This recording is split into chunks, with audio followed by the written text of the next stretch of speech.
Well, this time of year you want to keep checking your fall garden and see how it's doing, and I know we've referred back to ours a number of times this fall, but I just want to show you how all that work we did back when it was 100 degrees has paid off.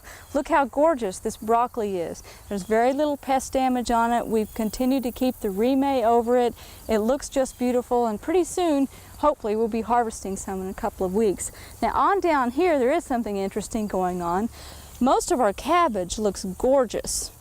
Pest-free, looks beautiful. We've not had to use any pesticides on it, but over here is one straggler. It's not growing very well at all.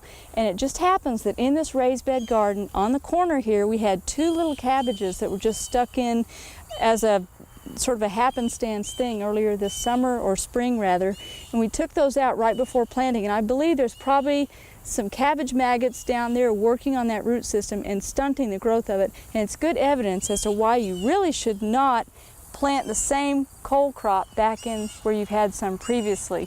You really need to skip over a year and then plant back in that spot to make sure your pests don't build up. Well, our summer squash that we planted, the zucchini, is doing just beautifully. We have little fruits just coming on, and hopefully we'll be able to harvest those pretty soon as well. And back over here, a few weeks ago, remember we planted the multiplier onions and garlic, and just want you to see how well it's doing. This is the white garlic that we planted. We have some Italian garlic coming up, and it's interesting to see the difference in their growth habits. Then we have elephant garlic that's just now coming through, and it is going to be huge, so it's a good thing that we didn't plant it too close together. Now, one thing you want to keep in mind is that fall weeds are starting to pop through, henbit and others, so stay ahead of those or start using a mulch. We also have a succession planting of lettuce and some other fall greens that are doing real well, and I want you to see this stair-step fashion that we have going on here. And our Oklahoma Gardening ambassadors are anxious to cut this lettuce and enjoy making a salad. And we're going to cut a little bit as well and take that on in, and we'll get that in the refrigerator. And you want to make sure that you get this cooled down as quickly as possible. The nice thing about leaf lettuce, of course, is that you can cut some back, and its growing point is down near the soil line. So if you don't cut it too far, you can continue to have a harvest on into fall, and that's a very easy way to cut it. And isn't that beautiful? That's a mix of different leaf lettuce varieties, and we're really going to enjoy that later on in the day.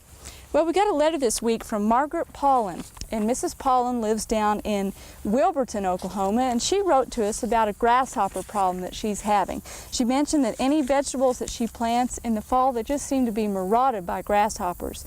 We just received this yesterday, so didn't have time to research the latest in grasshopper control, but we did have a nice example of organic grasshopper control that John Bodie caught on tape just a few minutes ago. There's an orb weaver spider that's caught a grasshopper in its net. Now that probably won't totally solve Mrs. Paulin's problem, because she mentioned she has them by the hundreds. But next week on Oklahoma Gardening, we'll make sure that we have some good answers for you, Mrs. Paulin. Just like any extension question we get, if we don't know, we'll sure try to find out. Well, 2 weeks ago, we planted Dutch bulbs in the garden, and those are hopefully starting to send out roots and get established. And now it's time to dig up some summer flowering bulbs and get them stored for the winter. So why don't you meet me over in the white garden? We hope you enjoyed this video. It's part of our OK Gardening Classics YouTube channel. You can also find more recent videos on our Oklahoma Gardening YouTube channel. And join us on social media for great gardening tips, photos, and discussion.